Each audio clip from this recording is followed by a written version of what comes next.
ధరణి పోర్టల్లో పెండింగ్ దరఖాస్తుల పరిష్కారంపై ప్రభుత్వం ప్రత్యేక దృష్టి సారించింది. ముఖ్యమంత్రి రేవంత్ రెడ్డి ఆదేశాల మేరకు ఆర్జీల పరిష్కారంపై సీసీఎల్ఏ వివరణాత్మక మార్గదర్శకాలు జారీ చేసింది. ధరణి సంబంధించి తహసీల్దార్లు, ఆర్డీఓలు, జిల్లా స్థాయి అధికారులు, సీసీఎల్ఏ అధికారులకు అధికారాలు బదలాయింపు చేస్తూ ప్రభుత్వం నిర్ణయం తీసుకుంది. ఆ విషయాన్ని అన్ని జిల్లా కలెక్టర్లకు తెలియజేసింది. పెండింగ్ లో ఉన్న ధరణి దరఖాస్తులను పరిష్కరించడానికి ప్రత్యేకంగా తహసీల్దార్ కార్యాలయాల వద్ద నేటి నుంచి 9వ తేదీ వరకు ప్రత్యేక కార్యక్రమం చేపట్టాలని ఆదేశించింది. అవసరమైతే క్షేత్రస్థాయిలకి బృందాలు వెళ్లి పరిశీలన చేయాలని స్పష్టం చేసింది. కాళేశ్వరం ప్రాజెక్టులో అంతర్భాగమైన మేడిగడ్డ బ్యారేజ్ ని పునరుద్ధరించాలని డిమాండ్ చేస్తున్న భారత రాష్ట్ర సమితి క్షేత్రస్థాయిలో పర్యటిస్తుంది. పార్టీ వర్కింగ్ ప్రెసిడెంట్ కేటీఆర్ నేతృత్వంలో పార్టీ ఎమ్మెల్యేలు, ఎమ్మెల్సీలు, ఎంపీలు, మాజీ మంత్రి ప్రతినిధులు సహా సుమారు 200 మంది ప్రతినిధి బృందంతో బ్యారేజ్ ని సందర్శించారు. తెలంగాణ భవన్ నుంచి ప్రత్యేక బస్సుల్లో బయలుదేరిన ఈ బృందం మేడిగడ్డ ప్రాజెక్టును సందర్శించి ఒక బ్లాక్ లో పిల్లర్లకు ఏర్పడిన పగులతో పాటు రోజు 5,000 క్యూసెక్ల నీరు దిగువకు వెళ్తున్న తీరును పరిశీలించింది. అనంతరం సుమారు 30 కిలోమీటర్ల దూరంలో ఉన్న అన్నారం బ్యారేజ్ ని కూడా ఈ బృందం సందర్శించింది. అన్నారం బ్యారేజీ వద్ద కాళేశ్వరం ప్రాజెక్టు స్థితిగతులపై పవర్ పాయింట్ ప్రెజెంటేషన్ ఇవ్వనున్నారు. నీటిపారుదల శాఖ మాజీ మంత్రులు హరీష్ రావు, కడియం శ్రీహరి, పొన్నాల లక్ష్మయ్య ప్రాజెక్టు స్థితిగతులను మీడియాకు వివరించారు. బీఆర్ఎస్ స్పందనతో కొందరు సాగునీటి రంగ నిపుణులు కూడా మేడిగడ్డను సందర్శించారు.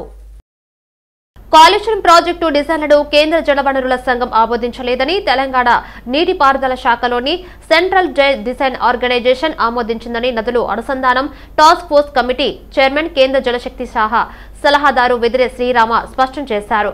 ఇన్వెస్ట్మెంట్ డాక్యుమెంట్ కేంద్రం ఇవ్వలేదని, ఈ నేపథ్యంలోనే కాళేశ్వరం ప్రాజెక్టు పరివాహన కార్పొరేషన్, రూరల్ ఎలక్ట్రికేషన్ కార్పొరేషన్ నుంచి రుణాల విడుదలను నిలిపివేసినట్లు తెలిపారు. ప్రాణహిత చేవెళ్ల ప్రాజెక్టు కింద తుమ్మిడిహెట్టి వద్ద 75% డిసెంబిలిటీ ఆధారంగా 165 టీఎంసీల నీటి లభ్యత ఉన్నట్టు సిడబ్ల్యూసీ పేర్కొనగా, ఎగువ రాష్ట్రాలు వాడుకోగా 67 టీఎంసీలే ఉంటాయనే వాదనతో మహారాష్ట్ర ఒప్పుకోలేదని సాకుతో కాళేశ్వరం ప్రాజెక్టు చేపట్టారని ఆయన ఆక్షేపించారు.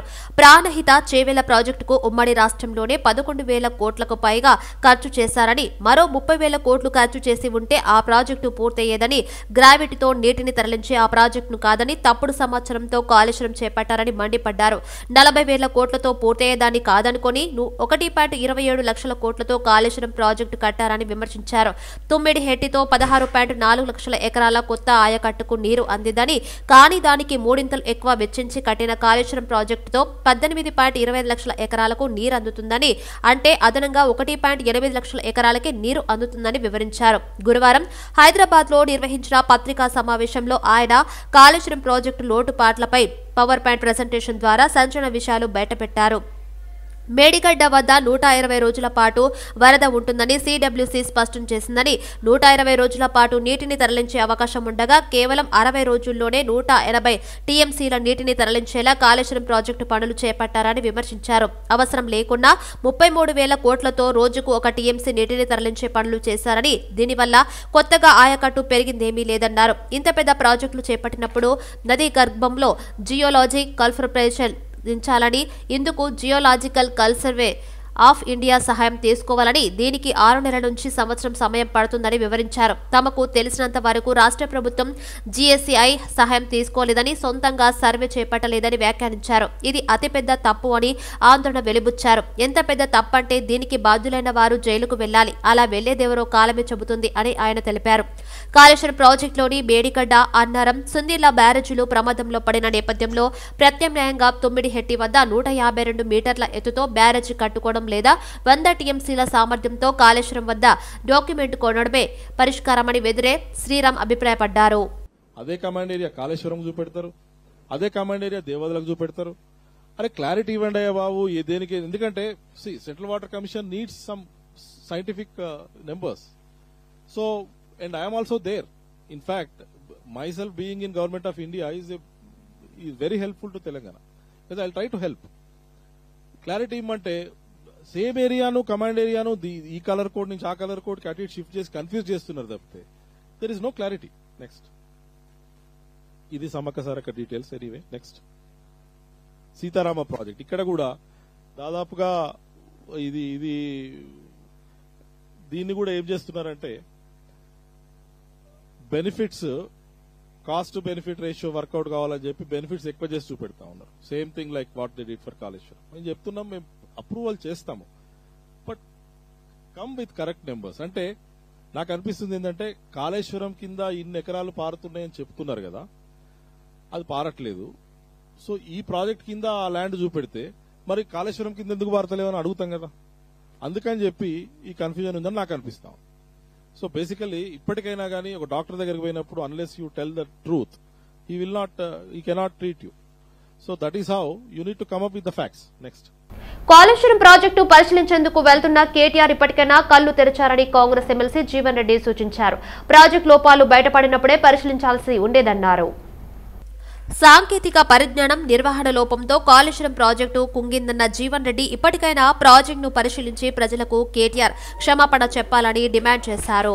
ఎప్పటిది కాళేశ్వరం మేడిగడ్డ బ్యారేజ్ నెర్రలు కొట్టిందో ఆనాడైన మంత్రి, వాళ్ళ నాయన ముఖ్యమంత్రి, వాళ్ళ బావ ఆర్థిక శాఖ మంత్రి, దేవరెడ్డి గవర్నమెంట్ రాష్ట్రానికి గర్వంగా భావించేటటువంటి కాళేశ్వరం ప్రాజెక్టే ప్రధానమైనటువంటి మేడిగడ్డ బ్యారేజ్ ఏదైతుందో నెర్రలు వాసింది, కృంగిపోయింది, నీళ్లు నిలువరింపజేసేందుకు అవకాశం లేదు, ఇలా భవిష్యత్తు ప్రశ్నార్థకం అవుతుంది అని ఎప్పుడైతే తెర మీదకి వచ్చిందో, when it came to the notice, నువ్వు పోలీస్ కంప్లైంట్ చేయించినదే, నువ్వు పోలీస్ కంప్లైంట్ చేయించినావు కదా, మరి అప్పుడు నీ బాధ్యత కాదు ఆయన పోయి దాన్ని పరిశీలింపజేయాల్సిన బాధ్యత మీద లేకుండా నానే నువ్వు పరిశీలిస్తే ఏదైతుందో స్పాట్ విజిట్ చేస్తే అది చర్చకు వస్తుంది.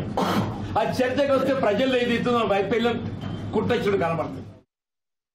సికింద్రాబాద్ నియోజకవర్గంలో బీజేపీ విజయ సంకల్ప యాత్ర కొనసాగుతోంది. విజయ సంకల్ప యాత్రలో కేంద్ర మంత్రి కిషన్ రెడ్డి పాల్గొన్నారు.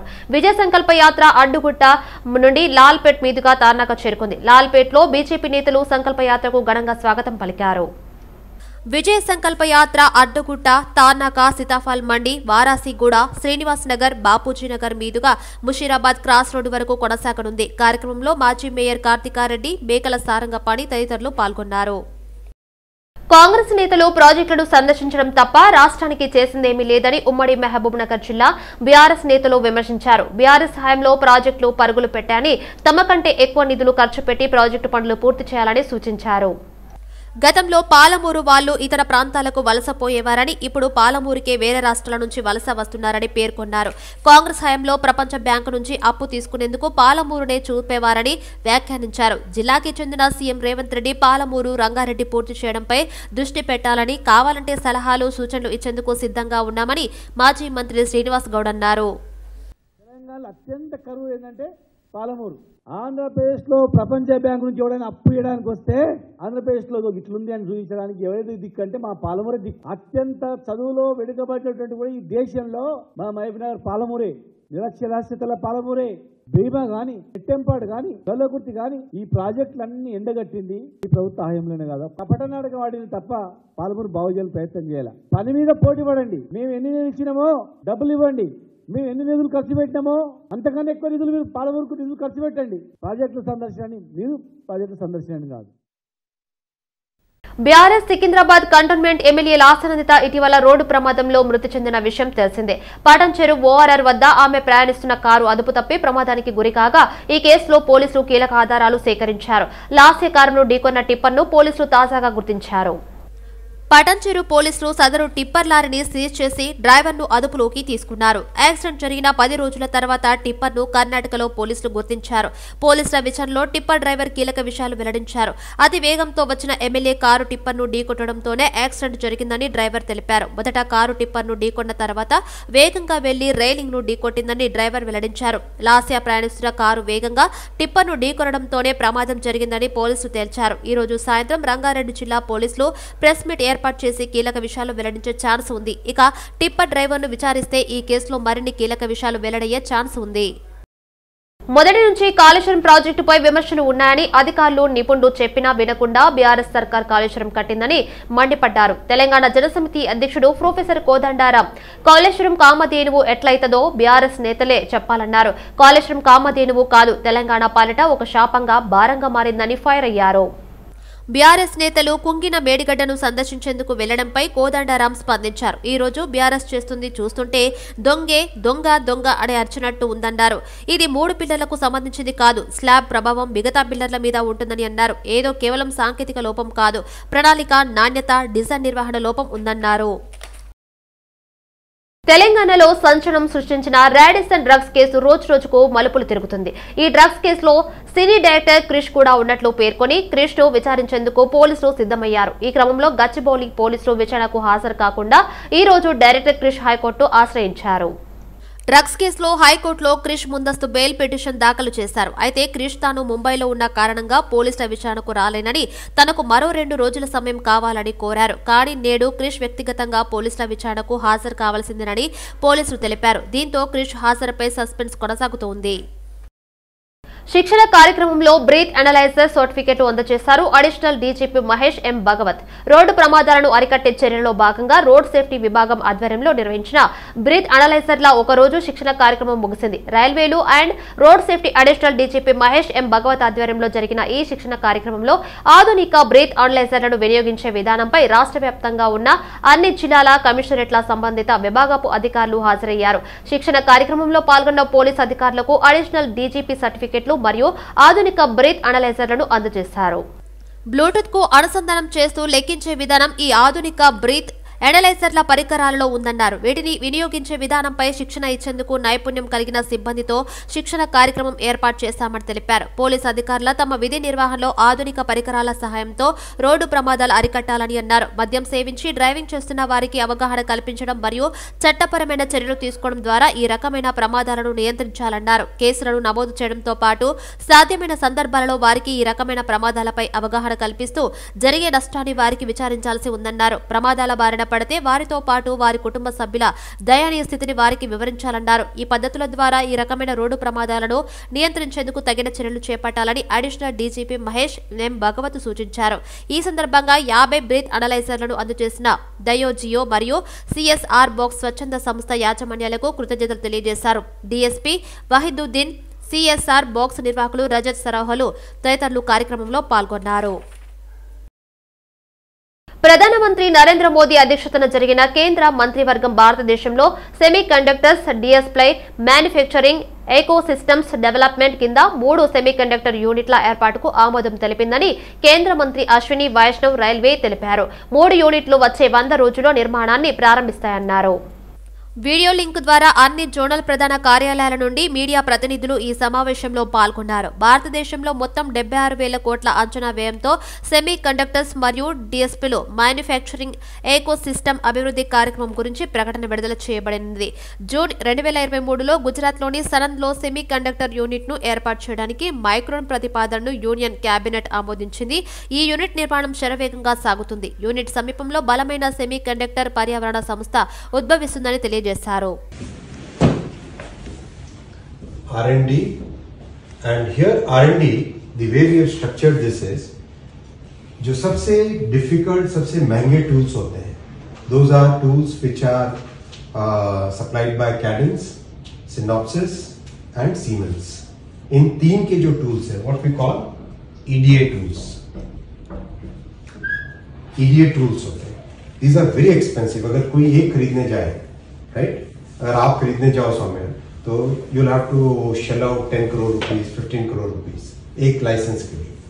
So what we have done is we have talked to all these 3 companies, तीनों के साथ बातचीत करके we have taken the entire EDA tool suite of all the 3 companies by the government and we have given this tool in सबका license, in सबका login we have given to the 104 universities.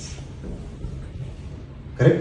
तो 104 universities में not just the IITs but also tier 2 tier 3 company universities, वो सारी की सारी they are now able to expose their students and train their students on to live tools. Classroom नहीं, live tools. They can actually take a project to design a new mobile chip and design it using this. और उसी में से नए startups निकलेंगे और उसी में से जो टैलेंट निकलेगा, that talent pool will feed into our large talent pool of 300,000 engineers already, and this will feed into your design, your fab and your AT. You are seeing the full picture, correct? इस पूरे picture में this is the way we are working. It's a very comprehensive program and that's why the foundations are very important. जब आप लोग पूछते थे कि कब आएगी fab, I always said that whatever we do, we'll do very solid work. पहले काम में time लगता है, but always let's do solid work. और उसमें भी what we have been able to achieve, what our country has been able to achieve. రాష్ట్రంలో సర్పంచుల సమస్యల పరిష్కారానికి కాంగ్రెస్ ఎల్లప్పుడూ కృషి చేస్తుందని ఆ పార్టీ నేతలు సిద్ధేశ్వర్ కోదండారెడ్డి తెలిపారు. గత ప్రభుత్వ పాలనలో సర్పంచులు పడిన ఎన్నో ఇబ్బందులను చూశామన్న వారు పలువురు సర్పంచులు ఆత్మహత్యలు సైతం చేసుకున్నారని ఆందోళన వ్యక్తం చేశారు. కాంగ్రెస్ సర్పంచుల కోసం అనేక పోరాటాలు చేసిందని తెలిపారు. రాష్ట్ర ఏర్పాటు తర్వాత గ్రామ పంచాయతీలకు రావాల్సిన నిధులను రాష్ట్ర ఖజానాకు మళ్లించారని విమర్శించారు. సర్పంచులు అప్పులు చేసి పనులు చేస్తారని, బిల్లులు రాక ఆత్మహత్యలకు పాల్పడ్డారని ఆందోళన వ్యక్తం చేశారు. గ్రామాలు బాగుంటేనే పార్లమెంటు వ్యవస్థ బాగుంటుందని పేర్కొన్నారు. రాష్ట్రం ఏర్పడిన తర్వాత మొదలైన కష్టాలన్నీ గ్రామ పంచాయతీలు వాళ్లకు నిధులు లేక వచ్చే నిధులు కూడా అన్ని రాష్ట్ర ఖజానాకు మళ్లించుకొని ఈ 9.5-10 ఏళ్ల పాలనలో కేంద్ర ప్రభుత్వం కూడా అదే విధంగా చిన్న చూపు చూసింది. రాష్ట్ర ప్రభుత్వం కూడా మరీ ఇంకా అధ్వానంగా వ్యవహారం చేసింది. ఒక్క మాటలో చెప్పాలంటే భారతదేశ చరిత్రలో రాజీవ్ గాంధీ గారు తీసుకొచ్చిన సంస్కరణ చాలా గొప్పది.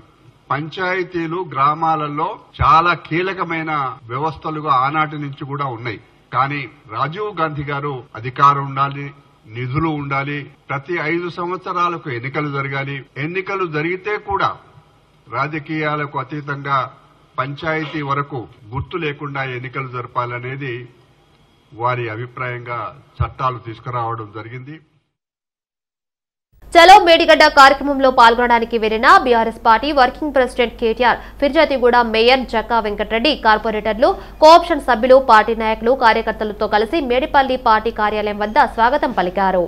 చలో మేడిగడ్డ కార్యక్రమంలో పాల్గొనడానికి వెళ్లిన BRS party working president KTR, Peerzadiguda mayor Jakka Venkatreddy, కార్పొరేటర్లు, కోఆప్షన్ సభ్యులు, పార్టీ నాయకులు, కార్యకర్తలతో కలిసి మేడిపల్లి పార్టీ కార్యాలయం వద్ద స్వాగతం పలికారు. హైదరాబాద్ అంబర్పేట్ సిపిఎం నగర కార్యవర్గ సభ్యులు మహేందర్ కేంద్ర మంత్రి కిషన్ రెడ్డిపై మండిపడ్డారు. కేంద్ర మంత్రి కిషన్ రెడ్డి కేంద్ర మంత్రిగా కాకుండా గల్లీ లీడర్ గా వ్యవహరిస్తున్నారని ఆయన ఎద్దేవా చేశారు. విజయ సంకల్ప యాత్ర పేరుతో తిరుగుతూ సింటెక్స్ ట్యాంకులు ఓపెన్ చేయడం ఏంటని ప్రశ్నించారు. అంబర్పేట్ నియోజకవర్గంలో ఫ్లైఓవర్ ఇప్పటికే పూర్తి కాలేదని, అక్కడ ప్రజలు ఎంతో ఇబ్బందులు పడుతున్నా పట్టించుకోకపోవడంపై ఆయన మండిపడ్డారు. ఎమ్మెల్యేగా కేంద్ర మంత్రిగా పనిచేసిన కిషన్ రెడ్డి రాష్ట్రానికి, అంబర్పేట నియోజకవర్గానికి చేసింది ఏమీ లేదని ఆరోపించారు. కేంద్రంలో బీజేపీ అధికారంలోకి వచ్చిన తర్వాత ప్రజల పరిస్థితి మరీ దారుణంగా మారిందని, నిరుద్యోగం పెరిగిందన్నారు. కరోనా కష్టకాలంలో ప్రజలు మొత్తం బాధపడతా ఉంటే ఆ సందర్భంలోనేమో కుర్కురే పాకెట్లు వంచాడు. ఇప్పుడు ఎన్నికలు వస్తూనే ఉన్నాయి కాబట్టి అడావుడిలో బస్తీల దగ్గర జనాల దగ్గరికి వెళ్ళి ముసలి కన్నీరు దారుస్తూ చిన్న చిన్న వాటర్ ట్యాంకర్లు సింటెక్స్లు ఓపెన్ చేసుకుంటూ పోవడం అనేది ఆయనకు ఆయన ఏదైతే పోస్ట్ ఉందో ఆ హోదాకి సరైన గౌరవం లేనిచ్చే పద్ధతిలో ఇది లేదు. కాబట్టి ఆయన గతంలో చైనంబర్ ఫ్లైఓవర్కు సంబంధించిన 4 సంవత్సరాలు అవుతా ఉంది. చైనంబర్ ఫ్లైఓవర్ ఎందుకు నిర్మాణం జరగట్లేదు, దీనికి సమాధానం చెప్పాలి. ప్రజలు, అంబర్పేట ప్రజలు రోజు పోవడానికి ఇబ్బందికరంగా ఏర్పడింది.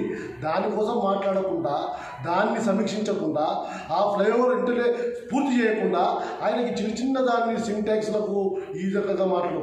ఆయన 15 సంవత్సరాలు ఎమ్మెల్యేగా ఉన్నాడు, 5 సంవత్సరాలు కేంద్ర మంత్రిగా ఉన్నాడు. తెలంగాణ ప్రాంతానికే కాదు, అంబర్పేట నియోజకవర్గం కూడా ఏ సమస్యను పరిష్కారం చేయలేకపోయాడు. చిన్న ఒక్క కార్మికుడికి ఉద్యోగం ఇవ్వలేకపోయాడు. కేంద్రంలో బీజేపీ అధికారంలోకి వచ్చిన తర్వాత దేశంలో ప్రజల పరిస్థితి ఎంత దారుణమైందంటే నిత్యావసర రేట్లు కొనుక్కోలేని పరిస్థితి ఉంది. నిరుద్యోగం పెరిగిపోయింది. రేట్లు ఏమో విపరీతంగా పెరుగుతూ పోతూ ఉన్నాయి, రోజు రోజుకు పెరుగుతూ పోతున్నాయి, ఆకాశాన్ని కట్టుకుంటూ ఉన్నాయి. జిఎస్టీ తీసుకొచ్చి నిత్యావసర రేట్లు మొత్తం కూడా తగ్గిస్తా అని చెప్పారు. జిఎస్టీ తెచ్చేటప్పుడు ఏం చెప్పారు? కేంద్ర ప్రభుత్వము ట్యాక్స్, రాష్ట్ర ప్రభుత్వం ట్యాక్స్, ఈ 2 కలిపితే విపరీతంగా పెరిగిపోయి ప్రజల భారాలు పడుతూ ఉన్నాయని చెప్పారు. కానీ జిఎస్టీ వచ్చిన తర్వాతనే ఈ దేశ ప్రజలకు మొత్తం కూడా భారాలు విపరీతంగా పెరిగిపోయినాయి. నిత్యావసర రేట్లు పెరగడానికి కారణమే జిఎస్టీ అని చెప్పి చెప్పదలుచుకుంటాం. దీని మీద సమాధానం చెప్పండి. సంగారెడ్డి జిల్లాలో పలు అభివృద్ధి కార్యక్రమాలను ప్రారంభించేందుకు ఈ నెల 5వ తారీఖున ప్రధాని నరేంద్ర మోదీ పటాన్చెరు రానున్నారు. అమీన్పూర్ మండల్ పటేల్ గూడా గ్రామం సమీపంలో ఉన్న ఎస్ఆర్ ఇన్ఫినిటీ మైదానంలో జరిగే సభ ఏర్పాట్లను సంగారెడ్డి జిల్లా collector Valluri Kranthi, SP Rupesh, BJP జిల్లా అధ్యక్షురాలు Godavari Anjireddy, BJP Medak parliament incharge Basavalakshmi Narsaiah తదితరులు పాల్గొని పర్యవేక్షించారు. ప్రోగ్రాం, తర్వాత బహిరంగ సభ.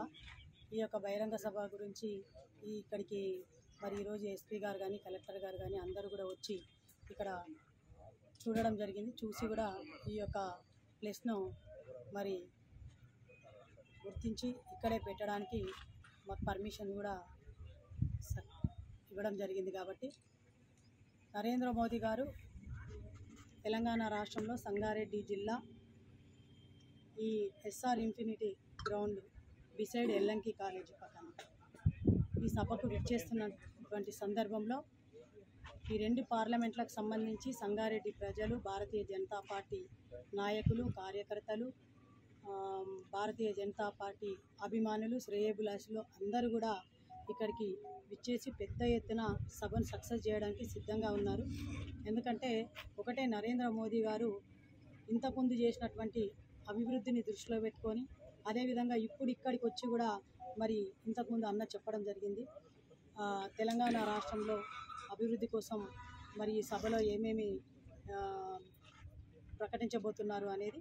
కాబట్టి ఈ సభను సక్సెస్ చేయాలని చెప్పి కూడా సంగారెడ్డి జిల్లా, 2 పార్లమెంటు, భారతీయ జనతా పార్టీ నాయకులకు, కార్యకర్తలకు అందరికీ కూడా పిలుపునిచ్చి ఈ సభను సక్సెస్ చేసి మనం తెలంగాణ రాష్ట్రంలో సంగారెడ్డి జిల్లా నిలబడాలి. ఇక్కడ 5వ తారీఖు నాడు గౌరవ ప్రధానమంత్రి నరేంద్ర మోదీ గారి యొక్క శంకుస్థాపన కార్యక్రమాలు బహిరంగ సభ ఉంటుంది. 5వ తారీఖు నాడు 10:30 గంటలకు ఇక్కడ ప్రారంభోత్సవ కార్యక్రమం ఉంటుంది. అఫీషియల్ ప్రోగ్రామ్ కాగానే అన్అఫీషియల్ గా బహిరంగ సభ, ప్రజల కొరకు బహిరంగ సభ కూడా ఉంటుంది. మేము 1,00,000 మందిని జనాభాను సమీకరణ చేస్తాము. తప్పకుండా 1,00,000 రావడానికి కూడా మొత్తం సన్నాహం చేసుకోవడం జరిగింది. మా పార్టీ తరఫున, భారతీయ జనతా పార్టీ తరఫున కార్యకర్తలు, ప్రజలు, అభిమానులు అందరూ కూడా, శ్రేయోభిలాషులు ప్రతి ఒక్కరు కూడా ఈ 2 నియోజకవర్గాలకు, పార్లమెంటు నియోజకవర్గాలకు సంబంధించి జహీరాబాద్ పార్లమెంటు నియోజకవర్గము, అదేవిధంగా మెదక్ పార్లమెంటు నియోజకవర్గానికి సంబంధించి పెద్ద ఎత్తున జన సమీకరణ ఉంటుంది. 1,00,000కు పైగా జన సమీకరణ ఉంటుంది. అధికారులు పూర్తి స్థాయిలో మాకు పర్మిషన్లు ఇస్తున్నాం. మేము పర్మిషన్ అప్లై చేసినాం. Police traffic training institute Begumpet north zone traffic ACP G Shankar Raju traffic police సిబ్బంది వారి పిల్లలకు ఉచితంగా హెల్మెట్ డిస్ట్రిబ్యూషన్ చేశారు. అనంతరం వారి సిబ్బందికి రోడ్డు ప్రమాదాలు మరియు నివారణ అనే అంశంపై పవర్ పాయింట్ ప్రెజెంటేషన్ ద్వారా అవగాహన కలుగజేశారు. ఈ కార్యక్రమానికి ట్రాఫిక్ డీసీపీ సుబ్బారాయుడు ముఖ్య అతిథిగా హాజరయ్యారు. ఎక్కువగా యువత over speed, wrong road, cell phone driving చేస్తున్నారని డీసీపీ తెలిపారు. ప్రతి ఒక్కరూ వాహనం నడిపేటప్పుడు తప్పనిసరిగా హెల్మెట్ ధరించాలని చెప్పారు. ఆహార ఉత్పత్తుల విషయంలో తెలుగు రాష్ట్రాలపై మరింతగా దృష్టి పెడుతున్నట్లు సంస్థ సీఈఓ సునేయా సిన్ తెలిపారు. ఓక్లా ఇండియాలో భాగమైన తమ సంస్థ గత 3 ఏళ్ల వ్యవధిలో గుంటూరులోని ప్లాంటు మిగతా వాటిపై 100 కోట్ల రూపాయలు ఇన్వెస్ట్ చేసినట్లు చెప్పారు. కొత్తగా ఏర్పాటు చేస్తున్న మరో లైన్ పై 30 కోట్ల రూపాయలు ఇన్వెస్ట్ చేస్తున్నట్లు బంజర్హిల్స్ తాజ్ దక్కన్ హోటల్లో విలేకరుల సమావేశంలో వివరించారు. ఆంధ్రప్రదేశ్, తెలంగాణలో 1.5 లక్షల అవుట్లెట్స్ ఉన్నాయని, గత 5 ఏళ్లలో తమ అమ్మకాలు రెట్టింపాయని బాసిన్ చెప్పారు. 2 తెలుగు రాష్ట్రాలు తమ సంస్థకు 2వ అతిపెద్ద మార్కెట్ అని తెలిపారు. సంస్థ ఏర్పాటు చేసి 100 ఏళ్లు అవుతున్న సందర్భంగా ప్రత్యేక ఆఫర్లు అందిస్తున్నామన్నారు. 3 విభాగాలతో కలిపి ఓక్లా ఇండియా టర్నోవర్ 2,300 కోట్లుగా ఉన్నట్లు తెలిపారు. We started off in 1924 in Bangalore, and today, as we are now into 2024, we are now celebrating our 100 years of existence. And this 100 years of existence will be celebrated through the year, even in Telangana and Andhra Pradesh, with our consumers, with our partners, and people who have been associated with us. And I'm also here to reaffirm our commitment to the region to make sure that we are able to cater to our food consumer needs here, and we are here to invest and grow our business as part of Orkla India. తెలంగాణను గంజాయి లేని రాష్ట్రంగా చేయాలని ఎన్ని రకాలుగా పగడ్బందీ చర్యలు తీసుకుంటున్నా ఎక్కడో ఒక చోట గంజాయి పట్టుబడుతుండటం అధికారులు ఆందోళనకు గురిచేస్తుంది. తాజాగా సంగారెడ్డి జిల్లా కొల్లూరు పోలీస్ స్టేషన్ పరిధిలో వలస కార్మికులకు గంజాయిని అమ్ముతున్న ఫేరూస్ అనే వ్యక్తిని పోలీసులు అదుపులోకి తీసుకున్నారు. అతని నుండి 2.65 కిలోల ఎండు గంజాయి స్వాధీనం చేసుకున్నారు. మరో నిందితుడు రాము అనే వ్యక్తి పరారీలో ఉన్నట్లు పోలీసులు తెలిపారు. నిందితుని అదుపులోకి తీసుకుని కేసు నమోదు చేసి విచారణ చేపట్టారు పోలీసులు. మధురనగర్లో కారు బీభత్సం సృష్టించింది. అదుపు తప్పి కారు హైయెస్ట్ పోల్ ని ఢీకొట్టడంతో వాహనం నుజ్జునుజ్జు అయింది. డ్రైవర్ చేస్తున్న వ్యక్తికి మూర్ఛ రావడంతో కారు అదుపు తప్పి వాహనాలపైకి దూసుకెళ్లినట్లు గుర్తించారు. కారులో ఉన్న వ్యక్తి వయసు సుమారు 65 సంవత్సరాలు ఉండవచ్చని ప్రత్యక్ష సాక్షులు తెలిపారు. అనంతరం ఘటనా స్థలానికి చేరుకున్న మధురనగర్ ట్రాఫిక్ పోలీసులు కేసు నమోదు చేసి దర్యాప్తు చేస్తున్నారు.